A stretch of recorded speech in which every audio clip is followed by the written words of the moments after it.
What do they want to hide? Left turns. There are 2 points, and the first point is left turns. At around 8:30, Sewol Ferry enters into Mangal Lane. They say that the regular course is to sail downward in 135 degrees and to turn 5 degrees 2 times toward Jeju. Let's watch an interview with a former mate of Sewol Ferry. And then, after entering into Mangal Lane, Sewol Ferry keeps straight sail in 135 degrees and then, at Byongpung Island, turns to 145 degrees. According to the testimony by the third mate, she ordered the helmsman to sail at 19 to 20 knots in 135 degrees and to turn the helm to 145 degrees. It's normal steering way. Let's review whether they did so. In fact, Sewol Ferry sailed more than 1 kilometer apart from her routine course. The fact is different from the testimonies made in the court.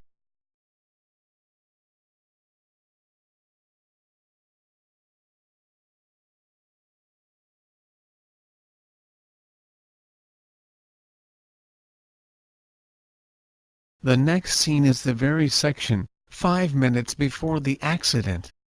5 points are marked based on the consistency between AIS data and government's data. When Sewol Ferry passes through the zigzag course, whole coordinates go to the left continuously. The final tracks identified through radar data show left turns, too, and, at a likely time, these sections are deemed to be data loss sections by the government. The written arrangement says that Sewol Ferry sailed in 135 degrees at 19 to 20 knots at around 08:48 and then a normal order of left turn was made but, in fact, the speed at that time was not 19 to 20 knots but was 17.5 knots in 140 degrees.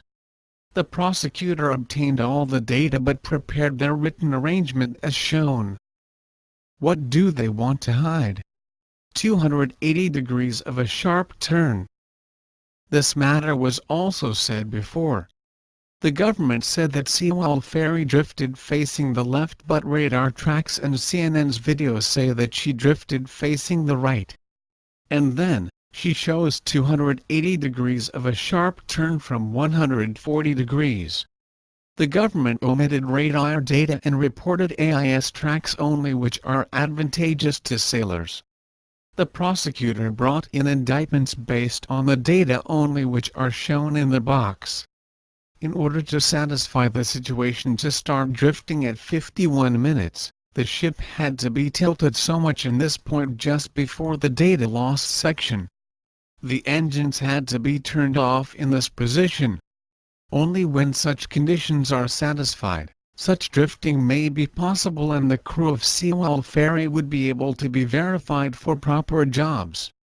In the next episode, I will show you what they did to solve such problems in such a situation. When you look at what they did, you'll be able to estimate the subjects of such actions.